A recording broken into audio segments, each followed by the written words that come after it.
title of this piece is Retreat Before It's Too Late. Tuck, you still awake back there?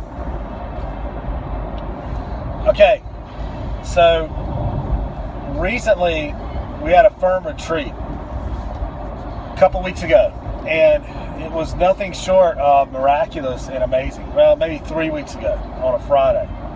About 3 weeks ago. So it's so important to get out of your daily grind and out of your mindset before it's too late. What I mean is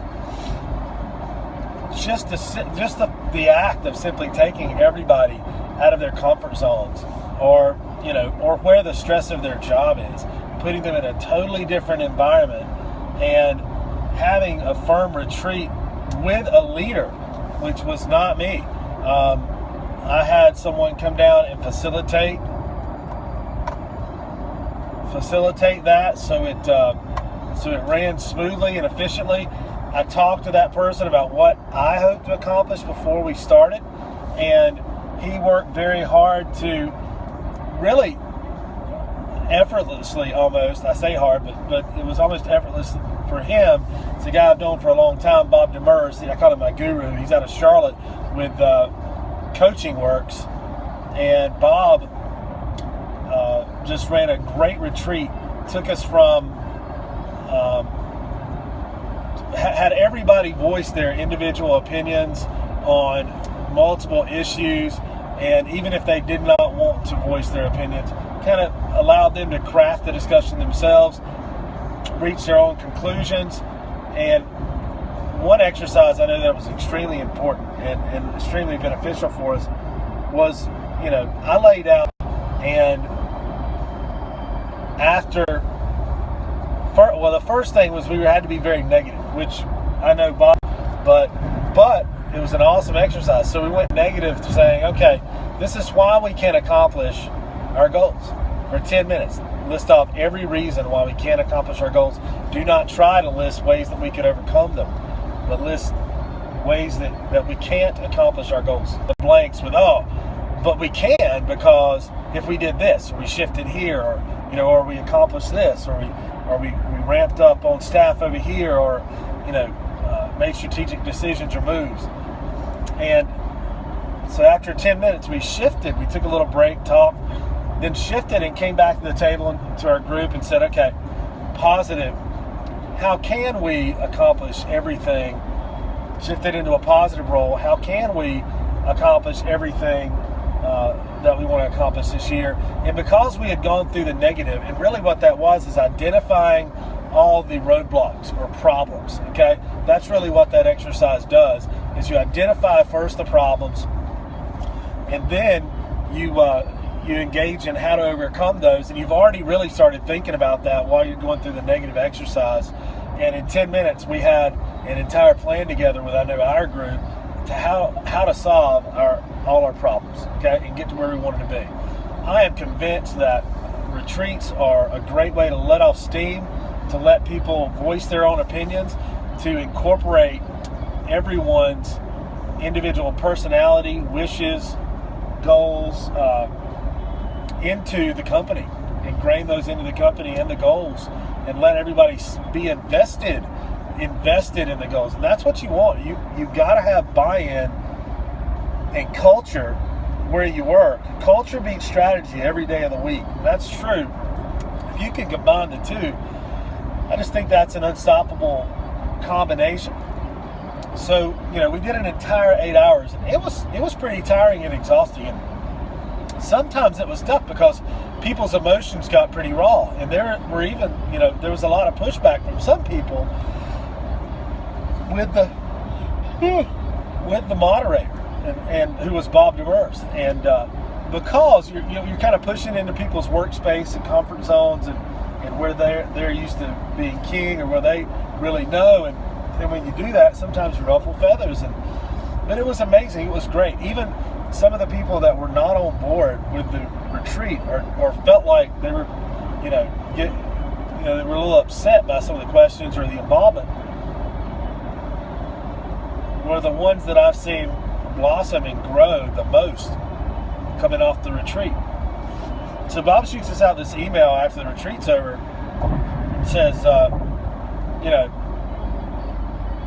emotions might be a little raw or a little high, just because of the retreat for the next week, over the next few days. Ride a little loose in the saddle, and don't try to get too worked up over anything. Just kind of chill and absorb it and work through it. And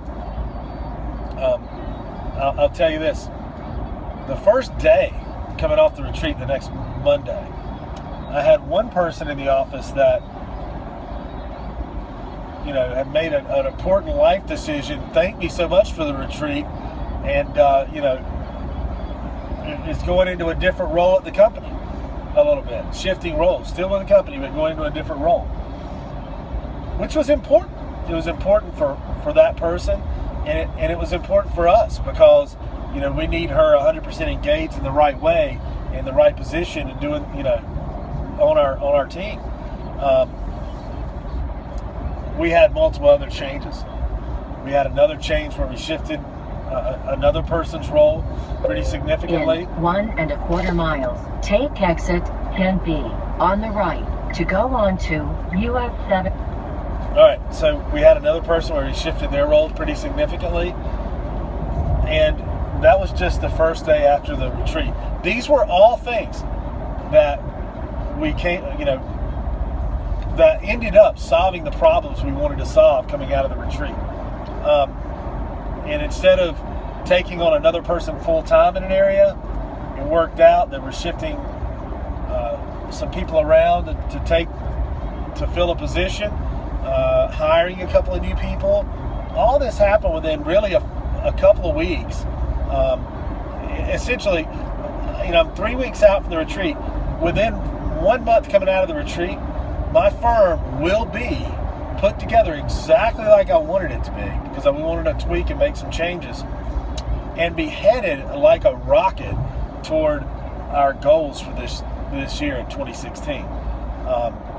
Just unbelievable, and cannot give enough of a testimonial to the power of retreats, to why you need to have them.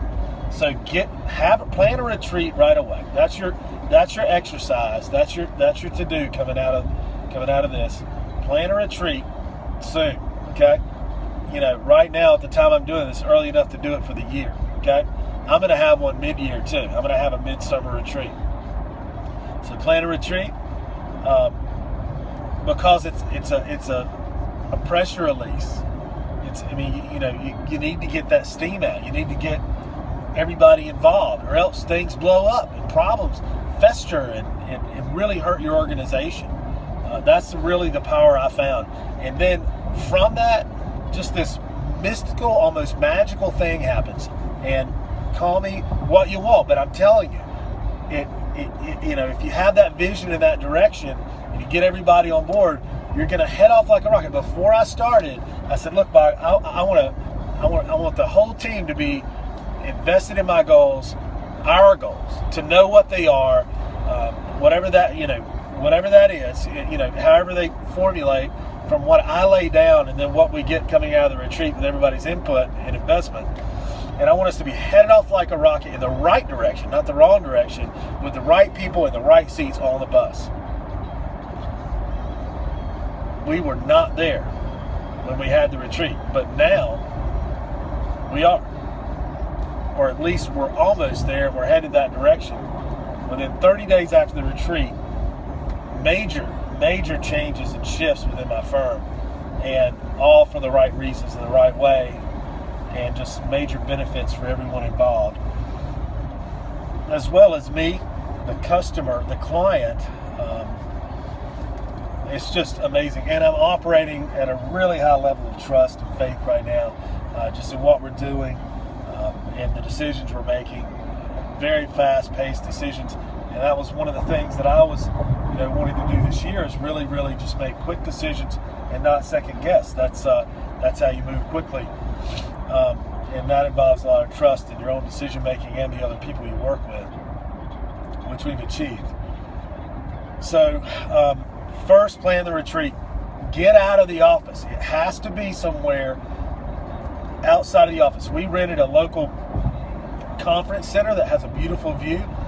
just a classroom there that had big windows and a beautiful view. It was all we needed. That we had lunch catered in, and it was just a great time. The moderator, or my guru, he paid. The facilitator paid for the event at the time, and then invoiced me. I paid him back. So just plan it today, and find somebody to facilitate that retreat. Not yourself. So that's the second thing. Find somebody. Find your guru. Find someone to facilitate or to moderate that retreat, to guide it. Work with that. That means there's some subs off of that. Work with that person ahead of time. Get to know that person and make sure they know you and your firm and what your goals are, and make sure they're qualified. You're going to want somebody who is really good with the psychology and dynamics of teams and how they work together, how individuals fit into a team environment, and how to tease out. Because what's the best way to get a goal accomplished if someone else is involved, if a team is involved, is to get them to buy in themselves and commit to that goal, because they have helped craft it and they're invested in it. Okay, so bring the whole team. I had pushback. I had people who couldn't do it. They were too busy, and I was scared because of that. I'm like, dude, we got deadlines going on right now, and we can't afford to leave for the day. I mean, stop saying that. Just put that aside. Set up the retreat. Find the guru to moderate the retreat, and then meet with that person. Make sure they're on board with what you're doing. Your personalities match, and then make sure everybody in your company shows up. Okay, so that's the third thing. Make sure everybody shows up and participates. Okay, or at least shows up. The moderator, you shouldn't be the one that has to get everybody to participate. In fact, you don't want to do that. You just want to be a part of the team on that day and just be there, humble, ready to participate with everybody else. Okay, don't worry, you're still going to put forth your message and what you want to do with your firm and what your goals are. So, if the moderator has full control, he's not going to let you run the show anyway. He's going to he or she is going to run the show. And then, after the retreat, don't be scared. Go back to work, ready to accept what comes, and don't be scared to move quickly to accomplish the goals that you all have set forth for yourself coming out of the retreat. Hey, I'm Lawyer Greg. Thanks for tuning in. This has been a Lawyer Life episode on Retreat. Get out of the office before it's too late. Follow us on Twitter. Follow me on Twitter at LawyerGreg, and stay tuned. We're going to have the LawyerGreg site up soon. We've got a new book coming out on law and business, which you're going to want to pick up, and I'll talk more about that soon. And if you have any questions for me, feel free to call. You can call the office or call me directly, 704-751-8031 on my cell phone, 704-751-8031, okay? And we'll talk some law and business. Oh, and stay tuned for the planner too. Got a lawyer planner that we're working on. It's nothing short of amazing. It's gonna, you should be writing down your global, long-term and short-term goals every day, your daily schedule, how much money's on the line for you that day and for your firm, and what each client meeting represents, both what service you're going to offer, what you're going to accomplish. You should be writing down your accomplishments for the day, and add in a gratitude component there, so you feel complete at the end of the day and don't get burnt out and stressed out like so many other high-level, high-functioning professionals do. Stay cool. Peace.